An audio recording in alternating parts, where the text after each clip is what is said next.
There have been plenty of 3D fighting games that try to put a unique spin on things, from Dead or Alive's triangle system, Bloody Roar's transformation, and Virtua Fighter's focus on grounded realistic martial arts. But there's one series in particular that stands out from the crowd. Developed and published by Bandai Namco, Soulcalibur is a series of weapon-based fighting games that are set many hundreds of years ago throughout various historical periods. When I was a kid, Soulcalibur 3 and 5 are the ones that I played the most, and even though I've been a fan of the series for over a decade now, I've never played the first Soulcalibur game before.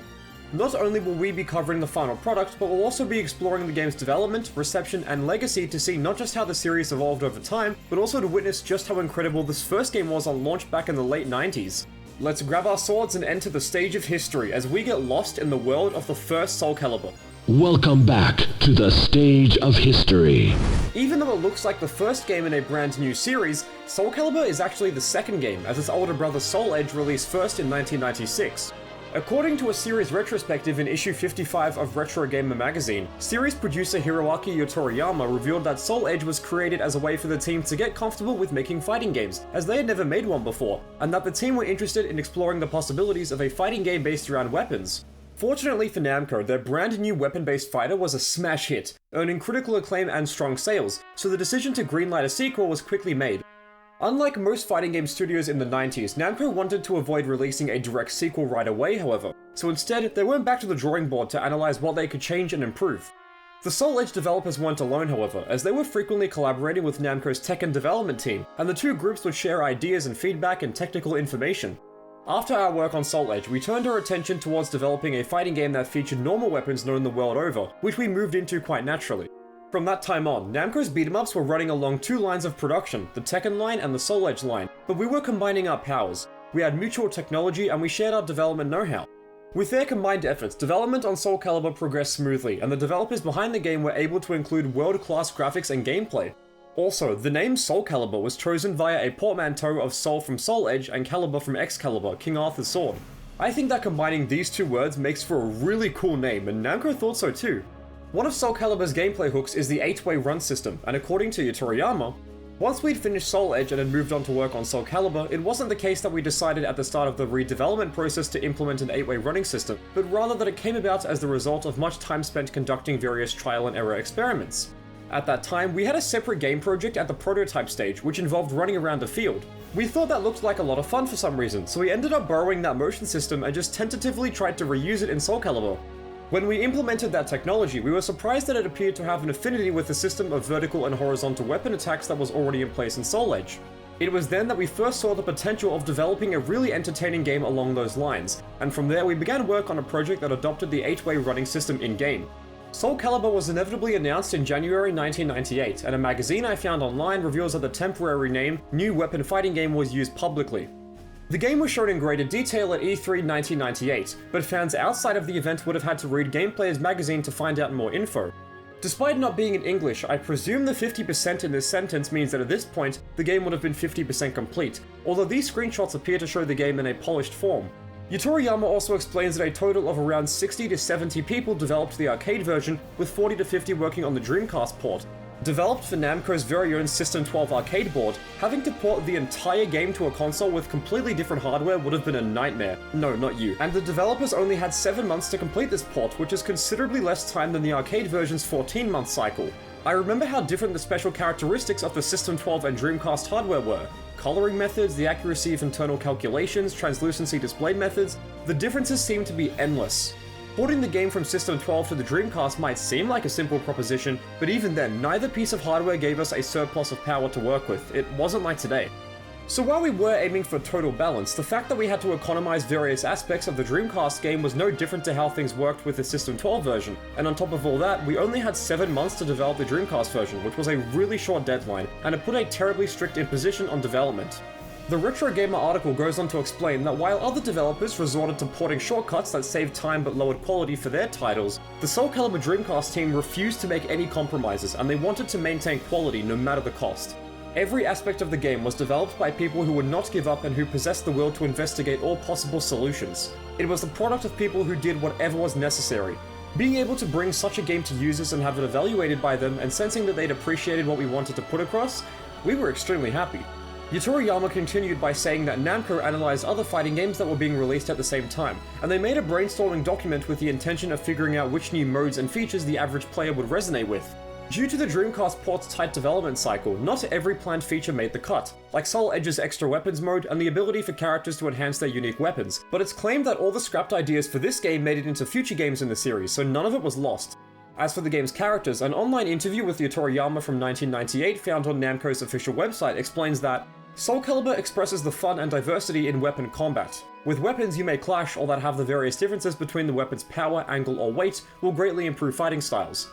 We approached our work with the thought of, if I had a weapon I would fight like this, and developed Soulcalibur's features. This is a simulation of weapon combat.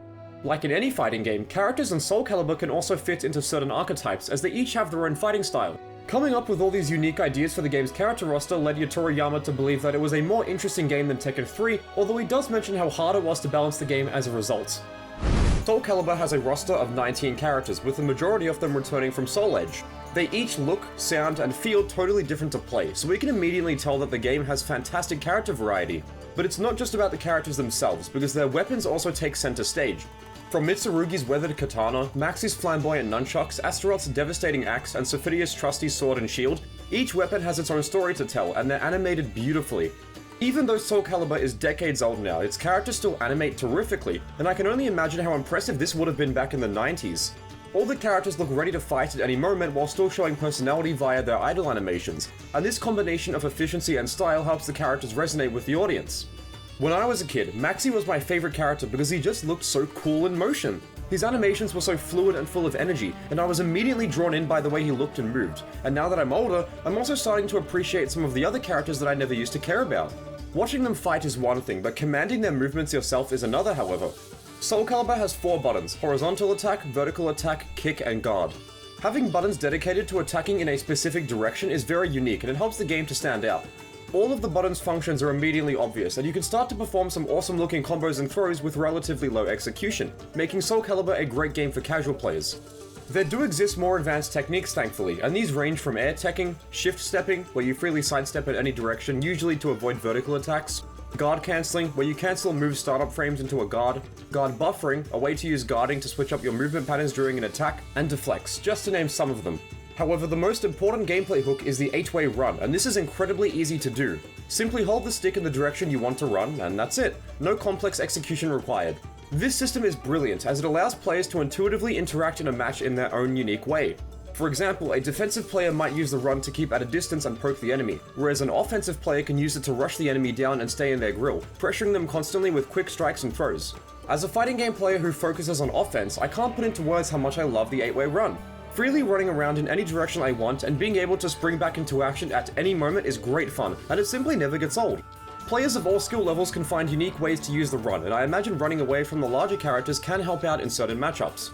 Personally, although I suck butt at 3D fighting games, I've always loved playing as Maxi and Mitsurugi. They were my favorite characters in Soulcalibur 5 as a kid, so playing them for the first time in the first Soulcalibur feels oddly nostalgic.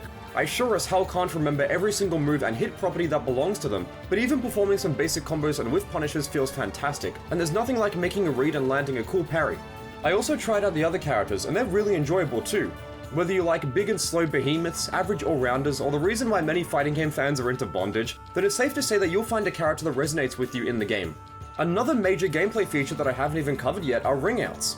Quite simply, you can fall off the stage in Soulcalibur, and doing so will cost you the round. There are plenty of ways for someone to fall off, so this system demands good situational awareness.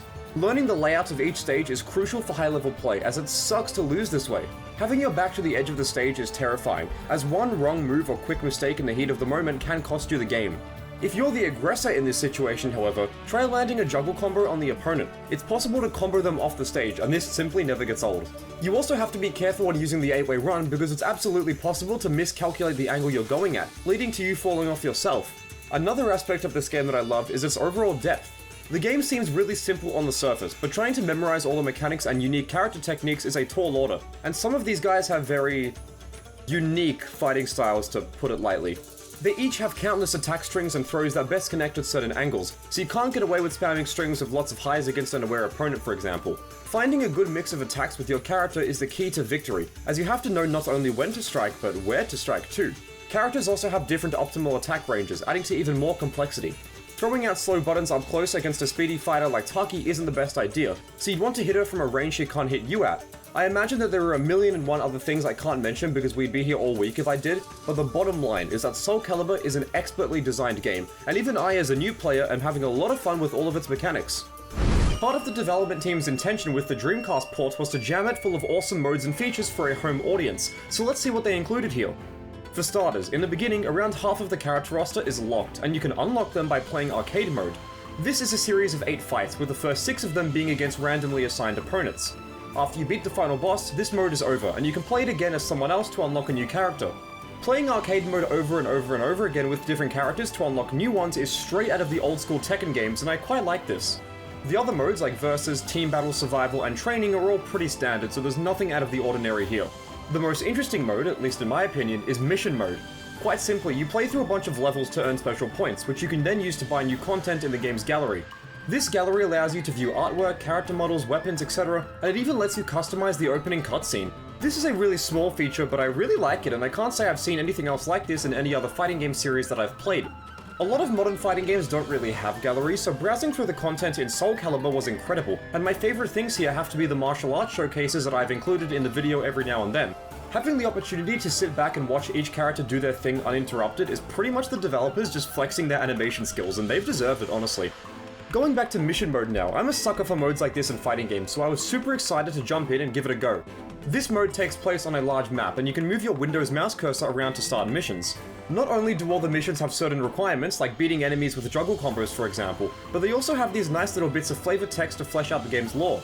The second-person style of writing found within these text boxes makes Mission Mode really immersive, and it fits in with the game's historical presentation super well.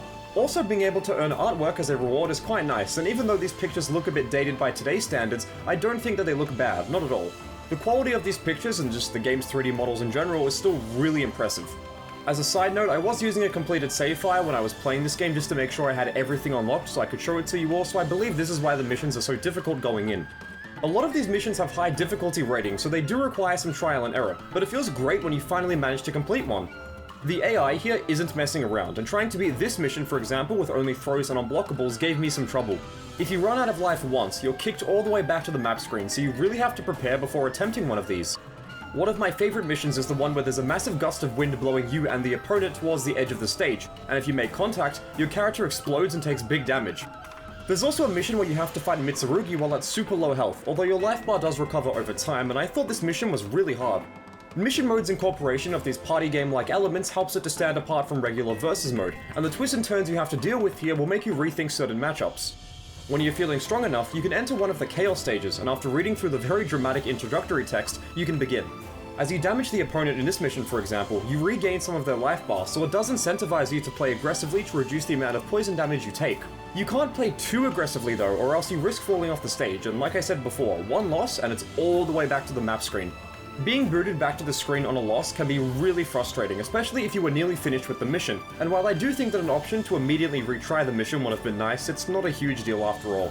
For a home port of a 90s fighting game, Soulcalibur has a really nice amount of content, and Mission Mode is easily the standout. It provides the game with even more replay value than it already has, and if you like earning every collectible and secret in games like me, then you'll find a lot to love here. I can only imagine how addictive this mode would have been back on launch. When Soulcalibur first released at home on the Dreamcast, it instantly became a critical and commercial darling. The game currently sits at a 98 on Metacritic, and not only is it the highest rated fighting game ever created, it's actually the second highest rated video game in general. Just think about that for a moment. For a fighting game to get review scores that high back in the day, it had to have been extremely solid. Although games like Street Fighter 2 helped to expand the audience of the fighting game genre, they were still perceived as being challenging and unforgiving, especially to new players. So for Soulcalibur to achieve fantastic scores from reviewers all around the world with varying degrees of experience with the genre, yeah, that's super impressive, and I can only imagine how happy Namco would have been when they got the review scores in. In their November 1999 issue, Next Generation magazine claimed that Soulcalibur was reason enough to buy a Dreamcast, and they gave the game a perfect score. Other outlets like GameSpot and IGN also rewarded the game with perfect scores. Speaking of IGN specifically, Soulcalibur was the highest scoring game until the release of 2008's Grand Theft Auto 4, meaning all of these beloved games released during that period were all critically inferior to Soulcalibur when you look strictly at the numbers. It wasn't just beloved in the West, however, because on the 29th of July 1999, IGN reported that Famitsu, Japan's most famous game magazine, had given the game a 40 out of 40, making it the first Dreamcast game to ever receive such a score. In late 2000, Spanish outlet Merry Station reported that by December 1999, the game had sold over 1 million copies, and by 2002, it had sold over 1.3 million copies. What you've got to keep in mind is that the game launched very late into the year in Europe and North America, so this means that Soulcalibur would have sold extraordinarily quickly. Soulcalibur also won many awards, from Best Fighting Game at E3 1999 to Best Console Game at the 3rd Annual Interactive Achievement Awards. If all of that wasn't impressive enough, Electronic Gaming Monthly, GameSpot, and Hyper all gave Soulcalibur their Game of the Year awards. If you couldn't tell by now, everything about the game was instantly beloved. Its detailed stages, colourful characters, fun gameplay, and unique historical setting were all heavily praised. Hell, even I instantly thought this game was awesome when I played it for this video, and I'm younger than the game itself, so in my humble opinion as a zoomer, Soulcalibur has aged beautifully. And it's not just me that thinks this way, because you can find an endless amount of retrospective accolades awarded to the game past the year 2000. In their infinite wisdom, Namco decided to release sequel after sequel after sequel on multiple platforms throughout the 2000s, and a vast majority of these post-Soulcalibur 1 games still have massive fan bases all around the globe. Namco had laid the foundation for the series with Soul Edge, but Soulcalibur was them showing the world that they can improve substantially on what was already a well-received game. Anything and everything you can imagine was improved with near-lethal precision, and you can tell just by looking at the two. In a surprising twist, Namco released Soulcalibur HD as a digital title for the Xbox 360 on July 2nd, 2008. This classic game was now running in a HD resolution, and it also had achievements, but this game does lack any form of online play, which is a major letdown. Due to file size limitations imposed by Microsoft at the time for Xbox Live Arcade games, a majority of the Dreamcast version's bonus content is missing here, although everything is unlocked from the get-go, which is good. Unfortunately, this version of the game was delisted ages ago, so if you want to try it out, you'll have to rely on emulation or a modded console. Also, in 2013, Soulcalibur arrived on Android and iOS devices, believe it or not. These versions weren't reviewed that well, but they're still an interesting and pretty obscure part of Soulcalibur history, and I'm sure someone had fun with these versions back in the 2010s. The bottom line is that Soulcalibur set the video game world on fire when it launched, and the game still holds a special place in people's hearts, even today. It's been 25 years since Soulcalibur came out, and although seemingly everything about video games have changed, this game is still easily enjoyable. Despite me having no experience at all with this game, I was able to boot into it and start having fun like it was nothing. I really enjoyed my time with Soulcalibur, and I highly recommend it if you haven't played it by now. Although the series isn't very popular with the mainstream anymore, what with Soulcalibur 6 coming out 6 years ago without a new game in sight, and having its world tour plans ruined due to the pandemic, there are still lots of fans around the world who compete, create content, and casually enjoy everything there is to experience about Soulcalibur, and none of it would have happened if not for this game. This game is a complete package, and you can have a great time unlocking all the content while playing as your favorite characters. Going back and experiencing Soulcalibur 1 for the first time was amazing, and it really makes me hope that the series will make its grand return one day. Thank you very much for watching, and I'll see you in the next one.